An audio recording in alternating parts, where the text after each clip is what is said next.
안녕하세요. 텍스앤리얼티 박창규입니다. 오늘은 샤루스길에 있는 신축 건물을 소개해드리려고 합니다. 1층, 2층에 카페가 입점된 건물이라고 보시면 됩니다. 지하층은 없고 1층부터 5층까지 올라갔습니다. 측면에는 주차 2대를 허가를 받았는데 실외기 때문에 약간 좁아 보이네요. 요즘 지어지는 신축들이랑 조금은 다르게 외관 마감재나 창을 예쁘게 디자인을 했습니다. 건물 내역을 한번 보겠습니다. 서울특별시 관악구 봉천동에 위치해 있습니다. 대지면적은 33.85평, 1층부터 지상 5층까지 2019년도에 지어진 건물입니다. 매매 가격은 23억, 월세는 330만원 정도가 나오고요. 실투자금은 11억 정도가 들어갑니다. 상가 건물을 선호하시는 분들이 많은데 1층에는 샐러드를 전문적으로 판매하는 카페고 2층에는 브런치 카페를 운영하고 있습니다. 현재 유방 건축물이나 이런 건 전혀 없고 옥탑처럼 보일 수 있는 5층도 주택으로 모두 허가를 낸 상태이기 때문에 그런 부분은 전혀 걱정 안 하셔도 됩니다. 또한 현재 있는 호실들 중에 일부를 용도 변경도 가능하니 근생 건물로 매입을 원하시는 분들이 계시다면 상황에 맞게 변경이 가능할 것 같습니다.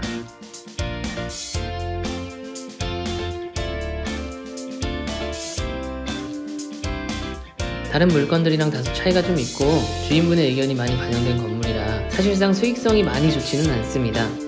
다만 상가 건물을 원하시는 분들이라면 유심히 보시면 좋을 것 같습니다.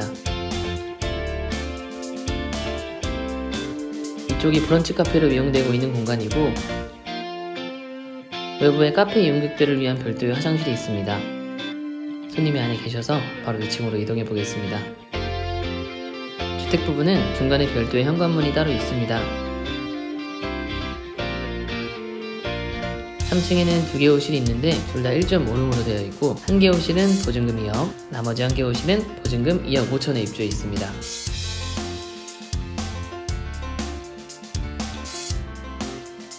그리고 401호 탑층을 보도록 하겠습니다. 탑층 입구에는 현관 공간이 있고 신발장이 우측에 있습니다.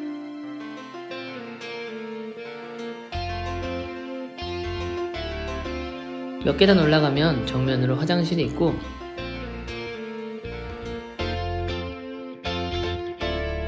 바로 오른쪽으로 돌면 약 4평 상당의 개인이 단독으로 사용할 수 있는 테라스 공간이 있습니다.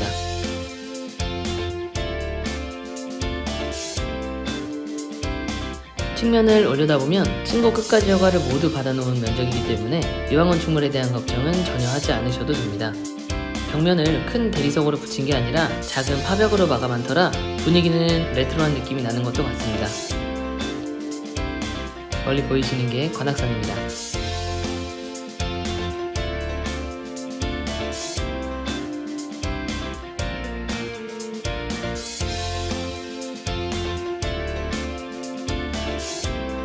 내부로 다시 들어와서 방으로 들어가면 좌측으로는 세탁기와 냉장고가 빌트인된 주방 공간이 있습니다.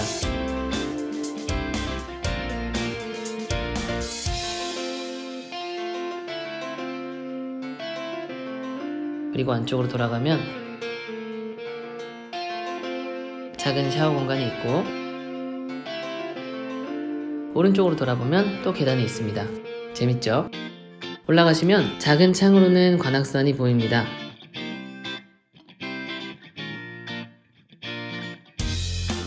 아까 올라온 계단 난간이 있고 방 사이즈는 아래 사이즈랑 비슷합니다.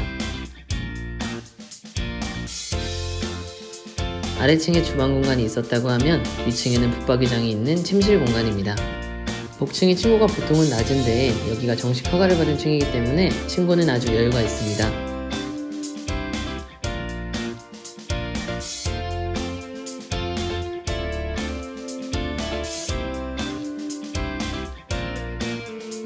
여기 샤루스길과 바로 접해 있어서 주변의 골목들에도 상가들이 많이 입점되어 있습니다. 주변을 잠깐 돌아보자면 1층에 보시면 카페가 있잖아요. 근데 생각보다 잘 돼요. 영상에 담길지는 모르겠는데 안에 손님이 많습니다. 여기 왼쪽에도 보이시나요? 갑자기 무슨 횟집이 나옵니다. 생선구이까지 판매를 하네요. 뜬금없이 이런 곳에 상권들이 형성되어 있습니다.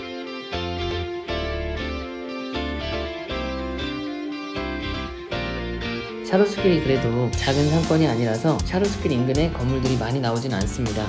역 근처에 있는 거라고 하면 아주 골목 안에 들어가 있거나 막다른 길에 있는 것들이 대부분인데, 그래도 오늘은 상가 건물을 원하시는 분들이 계실까 싶어서 너무 크지 않은 20억 초반대의 건물을 소개해드리고 있습니다. 지금이 낮 시간이라 사람들이 별로 없는데 중간에 보시면 공원도 있고 중간중간에 상가들이 많이 입점되어 있습니다.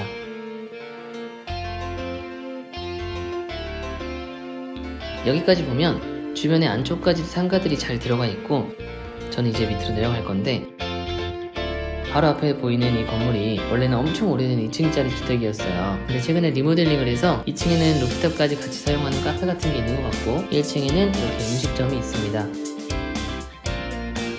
보시면 주변의 느낌이 약간은 홍대 연남동 느낌도 조금은 나기는 하는데 중간중간 마트도 있고 이러다 보니까 그 정도까지의 갬성은 아닌 것 같습니다. 이게 왜 그러냐면 여기가 예전에는 시장이었는데 사람들도 많이 지나다니고 젊은 사람들도 많이 오가고 하니까 이렇게 조금씩 상권이 바뀌면서 중간에 마트도 있고 좀만 더 가면 정육점도 있고 하는 그런 느낌으로 바뀌어버렸습니다. 안쪽으로 들어가면 조금 더 세련된 느낌의 상권을 만나볼 수 있습니다. 이쪽 사거리 느낌만 봐도 약간 아까 제가 말씀드렸던 감성을 느끼실 수 있습니다. 정육점도 있고 여기에는 마트도 있고, 조금 더 지나면 새마을금고까지 있네요. 주변을 보시면 이제 이자카야나 삼겹살집, 맥주집, 저기 보시면 2층에도 펍이 있는 것을 보면 꽤나 상권이 잘 발달되어 있다고 보시면 되시고, 지금 시간이 4시 정도밖에 안 돼서 이제 막 오픈을 해서 영업을 준비하는 곳도 있고 아직 문을 안 연 곳도 보입니다. 이쪽 상권의 피크는 어딜 가나 그렇겠지만 금요일, 토요일 밤이고, 금요일, 토요일 밤에 오면, 특히나 저녁 시간에 오면 대부분의 영업점에서는 웨이팅을 하게 되는 상황이 발생합니다. 근데 예전에는 사실 불금, 불토라는 말을 많이 사용을 했는데 요즘은 코로나가 우리랑 거리를 가깝게 한 지가 몇 년인지는 기억도 안 날 만큼 가까이 있다 보니까 그런 말들도 사실상 느껴진 것 같습니다. 대부분 1층은 음식점들이 입점된 상가라고 보시면 됩니다. 그리고 곳곳에 카페들이 있는데 장사가 안 되게 보이는 곳들에도 사람들이 다 앉아 계시더라고요. 그리고 전 항상 여기를 지나갈 때마다 의문점이 드는 게 여기에 누가 살기는 하는 걸까 생각하면서 지나갔는데 살고 계시더라고요. 불도 켜져 있고 살고 계세요. 근데 몇몇 분은 안 사시는 것 같기도 하고 일부만 거주하시는 것처럼 보이긴 합니다. 뭐 그분들만의 사정이 있으시겠죠. 그리고 세입자들이 퇴실을 하게 되면 새로운 신축 건물로 올라가겠죠. 제가 한 2~3달 정도 전 정도에 이 근방에 있는 물건을 소개해드렸던 적이 있었는데요. 지금 그때랑 비슷한 길로 걸어가고 있어서 멘트가 아주 비슷한 것 같아서 약간 당황스럽긴 합니다. 여기서부터가 상업지입니다. 건물이 그래도 가장 높게 올라갈 수 있는 용도지역이라고 보실 수 있습니다. 여기가 평당 1억 정도는 달라고 합니다. 최근에 평당 1억이 넘게 거래도 되긴 했는데 제가 서울대 입구를 지나서 한 바퀴 돌아보면서 어디가 그 금액이 거래가 됐는지 한번 짚어보고 넘어가겠습니다.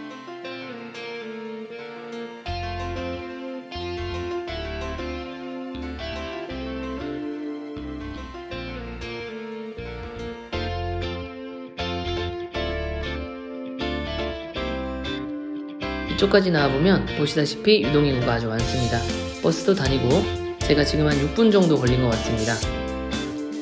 서울대역 사거리는 유동인구도 많고 높은 건물도 많은데 저기 벌집 모양처럼 보이는 흰색 건물 보이시나요? 저 건물이 1층에 스타벅스도 입점해 있고 나오면 바로 지하철 앞인데 건물 주인이 한 분입니다. 건물을 통째로 소유하고 계세요. 세상에는 부자가 아주 많은 것 같습니다. 제가 아까 평당 1억 이상의 거래가 됐다고 말씀을 드렸었는데요. 저기 지금 공사 펜스 쳐놓은 게 보이시나요? 저 땅이 예전에는 제가 영상에서도 찍으면서 원래는 청운 모텔이었거든요. 근데 제가 했던 멘트가 청운 모텔은 아직 자리를 굳건히 지키고 있네요 라는 멘트를 했었습니다. 그때가 대략 8월 정도였는데 작년 8월 달에 매매 계약이 됐으니까 대략 그쯤에 거래가 된 거네요. 그럼 평당 얼마에 매매가 되신지 아시나요? 딱 100평이었는데 거래 가격은 무려 평당 1억 1,500만원에 거래가 됐습니다. 어차피 건물을 부실 거였으니까 땅값만 그렇게 주고 거래가 된 거죠. 남부순환로를 따라서 걸어가다 보면 메디컬 빌딩도 있고 유동인구가 많은 곳이 입점한다는 올리브영이나 아웃백 스테이크하우스, 다이소까지 있습니다. 최근에 사실 대선을 앞두고 매수세가 많이 줄었습니다. 아파트도 그렇고 건물도 마찬가지입니다. 근데 아직까지 지속적으로 관심을 갖고 계시는 분들이 많고 이걸 매수 대기 수요라고 하는데 이런 분들이 포기하시거나 한 게 아니라 계속 시장을 지켜보고 있거든요. 제가 볼 때는 지금 어느 정도 급매 물건이 나오기만 한다면 매수할 수 있는 좋은 타이밍인데 항상 시장을 지켜보고 있던 전문가분이라면 어느 정도는 감을 잡으실 거라고 생각을 합니다. 근데 요즘에는 정보가 너무 많이 노출되어 있다 보니까 접근하시는 분들이 이건 땅값이 얼마고 건축비가 얼마고 건축비가 평당 얼마니까 여기서 얼마를 남겨 먹었네. 다 좋은데 다 좋아요. 근데 이렇게 접근을 하시면 건물을 절대 못 삽니다. 왠 줄 아세요? 그럼 본인이 지으셔야죠. 근데 본인이 못 짓잖아요. 비교할 건 아니지만 지금 이 영상을 보고 있는 핸드폰 이거 왜 사요? 만들면 되잖아요. 아파트 사실 때는 왜 평당가랑 건축비 안 따져보고 분양받으려고 하세요? 시세를 보고 사시잖아요. 똑같은 겁니다.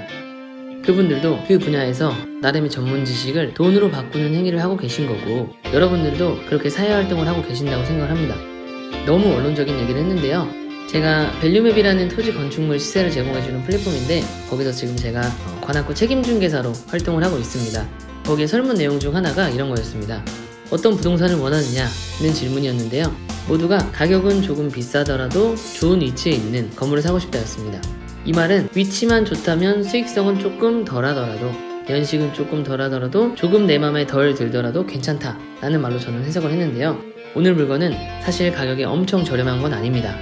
다만 좋은 위치에 발전 가능성이 큰 매물이기 때문에 한번 소개를 해드렸고 1층, 2층에 깔끔하고 모두가 선호하는 업종이 입점되어 있는 덕에 건물이 더 돋보이는 것 같습니다. 오늘 소개해드린 건물은 샤로스길에 적혀있는 카페 건물이었습니다. 오늘 영상도 도움이 되셨다면 구독과 좋아요 부탁드립니다. 감사합니다.